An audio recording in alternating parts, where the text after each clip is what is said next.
आपका अपने YouTube channel the way of chemistry पर। आज हम लोग जो टॉपिक चर्चा करने जा रहे हैं वो इस चैप्टर का बहुत ही महत्वपूर्ण टॉपिक है।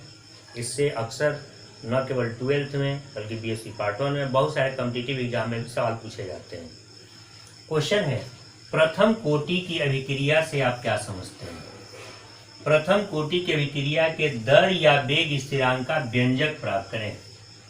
What do you mean by first order reaction? First order reaction किसे कहते हैं? Find expression for rate और velocity constant. Rate constant और velocity constant का एक्सप्रेशन प्राप्त करना है और फिर first order reaction. First order reaction में हम लोग ये चर्चा करते हैं यूनिमोलिकुलर रिएक्शन का। ध्यान देंगे, हाँ फर्स्ट ऑर्डर कहेंगे किसे? किसी अभिक्रिया में जो वेग समीकरण होता है उसके सांद्रण के घात के योगफल को हम लोग कोटि या ऑर्डर कहते हैं। यदि घात का योगफल 1 के बराबर हो तो उसे प्रथम कोटि, घात का योगफल यदि 2 के बराबर हो द्वितीय कोटि, और घात का योगफल कहाँ से लेते हैं तो किसी संतुलित वेग समीकरण से। अर्थात परिभाषा प्रथम कोटि का कुछ इस प्रकार से होगा, किसी संतुलित वेग समीकरण में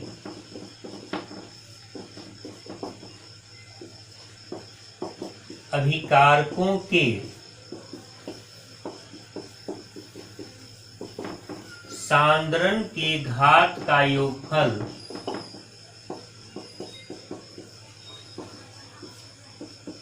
एक हो तो उसे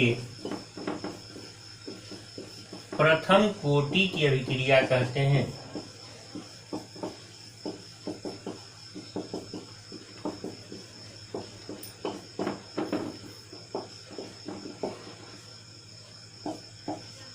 When sum of power of concentration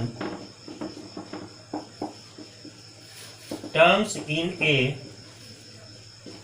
balanced rate equation is 1, then the order of reaction is known as first order reaction। अर्थात संतुलित वेग समीकरण में अभिकारकों के सांद्रण का जो पावर है यदि उसका वैल्यू 1 हो जाए, उसका सम 1 हो जाए तो ऐसे रिएक्शन को हम लोग कहते हैं प्रथम कोटि की अभिक्रिया, फर्स्ट ऑर्डर रिएक्शन। मान लिया कि एक प्रथम कोटि की अभिक्रिया निम्न प्रकार से हो रही है। Suppose a first order reaction, ए बना रहा है B. Suppose a first order reaction, मान लिया कि प्रथम कोटि की अभिक्रिया निम्न प्रकार से हो रही है। Suppose a first order reaction a tends to be, यानी ए अभिकारक है और बी का निर्माण हो रहा है इनिशियली, यानी प्रारंभ में। मान लिया हम लोगों ने इस ए का हम लोग ए मोल प्रति लीटर लेते हैं, लेकिन प्रारंभ में बी 0 था, यानी जब रिएक्शन हुआ ही नहीं था। प्रारंभ की जब हम लोग बात करते हैं तो ऐसे केस में बी का मान 0 था, क्योंकि प्रोडक्ट शुरू में नहीं होता। मान लीजिए हमें चाय बनानी है तो शुरू में ही चाय बनाई नहीं होती, पहले हमें कुछ सामग्रियों की जरूरत होती है। तो अभिकारक जो हम लोग रिएक्शन संपन्न करने के लेते हैं, मान लिया कि उसकी मात्रा शुरू में स्मॉल ए थी और प्रारंभ में बी की मात्रा 0 थी, क्योंकि प्रारंभ में बी मौजूद नहीं था। एट टाइम टी समय में, टी एक ऐसा समय हुआ जिसमें ए में से x टूट गया। ऐसा नहीं होता कि घर में जितनी भी सामग्री है उस सबसे हम लोग चाहे एक ही बार टोटल बना लेते हैं, जितनी हमें जरूरत होती है बनाते हैं। मान लिया कि अभिक्रिया में टोटल प्रारंभ में इतनी मात्रा थी ए की, लेकिन उसे x मात्रा टूट गई, कम हो गई, तो b का यहाँ x बना। क्यों? इसके पीछे 1 है और इसके पीछे 1, यहाँ पर यदि 2 होता तो 2x लिखते, लेकिन इसके पीछे भी 1 है इसलिए x लिखेंगे। इसीलिए रेट ऑफ रिएक्शन जिसे हम लोग dx/dt या dc/dt से भी सूचित करते हैं, ये समानुपाती होगा बचे हुए मात्रा के और इसका घात होगा 1। घात को हम लोग लिख भी सकते हैं और नहीं भी, क्योंकि फर्स्ट ऑर्डर रिएक्शन है।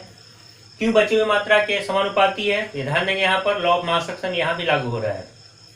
यदि हम लोग कोई सामग्री खरीद के दुकान से लाते हैं, मान लिया जाए हमने 5 रुपये में कोई सामग्री खरीदी, कुछ समय बाद उस सामग्री की कीमत हो गई 6 रुपये, तो क्या दुकानदार हमसे 1 रुपये मांगने आएगा? उत्तर होगा नहीं। दुकानदार उसी सामान के प्रति रिस्पॉन्सिबल है जो उसके पास बच गया। यहाँ पर भी रेट अब उस पर निर्भर करेगा जो बचा, और बचा कितना? a minus x. क्यों? प्रारंभ में था a और a में से टूट गया कितना, निकल गया कितना, x, तो बचा कितना, a माइनस एक्स, और इसका घात होगा 1, इसलिए घात 1 होगा क्योंकि ये प्रथम कोटि की अभिक्रिया है, ऐसा हम लोगों ने पहले ही मान लिया है। समानुपाती का चिन्ह जब हम लोग हटाते हैं तो एक कांस्टेंट का प्रयोग करते हैं, यहां भी करेंगे। इस कांस्टेंट को हम लोग कैसे सूचित कर रहे हैं? जहां k एक कांस्टेंट है, नियतांक है,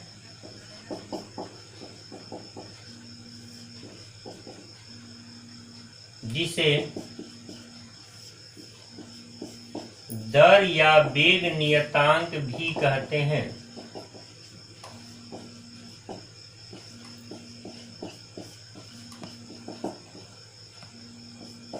K is a constant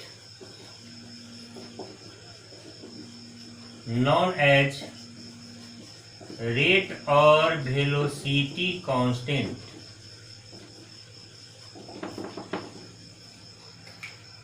जहां k एक नियतांक है जिसे दर या वेग नियतांक भी कहते हैं।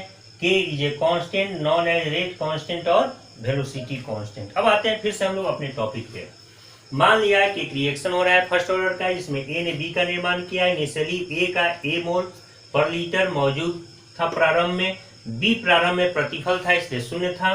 t समय के बाद a में से x टूटा तो b का x मोल बना, मोल पर लीटर बना। रेट यानी dx बाई dt समानुपाती होगा बचे हुए मात्रा के, और बचा a माइनस एक्स और घात होगा 1 क्योंकि यहाँ पर ऑर्डर है 1। dx बाई dt समानुपाती का चिन्ह हटाकर एक कांस्टेंट का हम लोग प्रयोग करते हैं k, जहाँ k एक कांस्टेंट है जिसे हम लोग क्या करते हैं? दर नियतांक या फिर वेग नियतांक, रेट कांस्टेंट और वेलोसिटी कांस्टेंट। ध्यान देंगे यहाँ। ये हमारा समीकरण यहाँ तक है। या हम लोग क्या करते हैं? a माइनस एक्स को इधर ला देते हैं, बाई क्रॉस मल्टीप्लिकेशन के रूल से हम लोग ऐसा कर सकते हैं कि dt को इधर ले गए और a माइनस एक्स को इस तरफ ले आए। दोनों तरफ इंटीग्रेट करने पर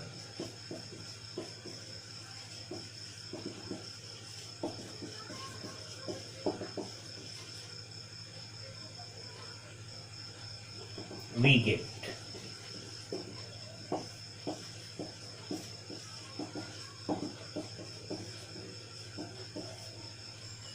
इंटीग्रेशन किसी छोटी राशि को बड़ी राशि में दर्शाने की एक मैथमेटिकल टूल है, एक मैथमेटिकल पद्धति है। अब हम लोग यहाँ इंटीग्रेशन पर ध्यान देते हैं। dx by a minus x का इंटीग्रेशन होता है minus log a minus x to the base e। K constant है और dt का यहाँ इंटीग्रेशन करते हैं। t चूंकि यहाँ लिमिट मौजूद नहीं है इसीलिए एक इंटीग्रेशन कांस्टेंट का हम लोग प्रयोग करते हैं c। फिर c एक इंटीग्रेशन कांस्टेंट है, समाकलन नियतांक। इसे हम लोग एक समीकरण मान लेते हैं। इस समीकरण को हम लोग मान लेते हैं समीकरण 1। फिर से ध्यान देंगे, जो हमारा समीकरण था समानुपाती नियतांक हटाने के बाद, उसमें हम लोग a माइनस एक्स को इस तरफ और dt को इस तरफ ले आते हैं, दोनों का इंटीग्रेशन करते हैं। dx by a minus x का इंटीग्रेशन होता है minus log a minus x base e। के dt का इंटीग्रेशन kt, चूंकि यहाँ लिमिट मौजूद दोनों तरफ नहीं है तो एक कांस्टेंट का हम लोग प्रयोग करते हैं जिसे जोड़ देते हैं और इसे हम लोग इंटीग्रेशन कांस्टेंट कहते हैं। इसे मान लिया हम लोगों ने समीकरण 1।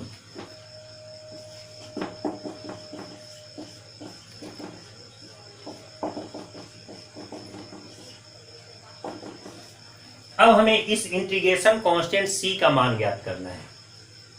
इसके लिए हम लोग एक लिमिट का प्रयोग करते हैं when t टेंड्स टू 0। यहाँ ध्यान देंगे कैसे t का मान 0 से हम लोग c का वैल्यू प्राप्त करते हैं। Initially A0 at time t। ध्यान देंगे यहाँ पर। तो यहाँ इनिशियली जब हम लोग बात करते हैं तो प्रारंभ की बात होती है। जब समय 0 था, जब रिएक्शन शुरू ही नहीं हुआ था, तो उस समय a माइनस एक्स ए था, यानी जब t का मान इनिशियली अवस्था में 0 था उस समय a माइनस एक्स का वैल्यू a था। a minus x tends to a। अब इस समीकरण से हम लोग आगे बढ़ते हैं और ये समीकरण हमारा तब कुछ इस प्रकार से होगा। a माइनस एक्स की जगह हम लोग a रखेंगे। कब? जब t का मान इस रिएक्शन के लिए जब t का मान 0 होगा, यानी जब t का मान 0 रखेंगे तो a माइनस एक्स की जगह पर a रखेंगे प्लस c और minus log a base e बराबर c। एक दूसरा समीकरण हमें प्राप्त हुआ जिसमें हमें c का मान मिल गया। समीकरण 2 से c का मान 1 में रखने पर putting the value of c from equation 2 in equation 1, क्या जानकारी हमें प्राप्त होगी? इस समीकरण में हम लोग c का मान रखते हैं जो वैल्यू होता है minus log a base e। अब इस टर्म को इस तरफ हम लोग ले आए तो ये निगेटिव साइन पॉजिटिव में बदल जाएगा। केवल हम लोगों ने इस टर्म को इस तरफ ले आए बाई साइड में kt। अब क्या करते हैं तो दोनों टर्म को हम लोग एक्सचेंज कर देते हैं। तो kt बराबर log a base e minus log a minus x base e। यहाँ एक समीकरण होता है लॉग m माइनस n बराबर log m by n। Log m minus log n बराबर लॉग m बाई n। इस फॉर्मूले का हम लोग यहाँ प्रयोग करेंगे और kt बराबर लॉग बेस e है a by a minus x और kt बराबर 2.303 log a by a minus x का बेस 10।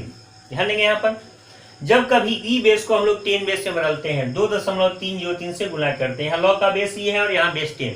जितनी भी लॉग की सारणियां होती है उनमें से अधिकांश लॉग 10 बेस में होती है, इसलिए e बेस को हम लोग 10 बेस में यहाँ बदल रहे हैं और इसके लिए गुना करना होता है 2.303 से और k बराबर 2.303 बटा t log a by a minus x base 10। इसे हम लोग मान लेते हैं समीकरण 3।